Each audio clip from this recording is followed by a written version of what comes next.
فظن الإمام مالك أن الشافعي يهزأ به فطرده خارج المجلس. السلام عليكم، واش راكم شويه؟ كان سيدنا الإمام الشافعي فقير، فقاعد في مجلس الإمام مالك معهوش ورقة ولا قلم، فبيسمع من الإمام مالك وبيعمل كده من ريقه بيكتب على الهوا. فظن الإمام مالك أن الشافعي يهزأ به فطرده خارج المجلس. قال له يا شافعي أنت كنت بتعمل إيه؟ قال له أنا راجل فقير بكتب على الهواء. قال له طب اقرأ اللي أنت كتبته.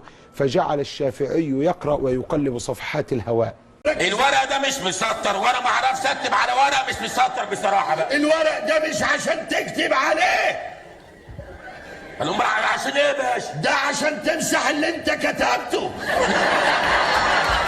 دي كرامة من ربنا اداها لمين؟ لسيدنا الإمام. ياه، تبقوا على خير.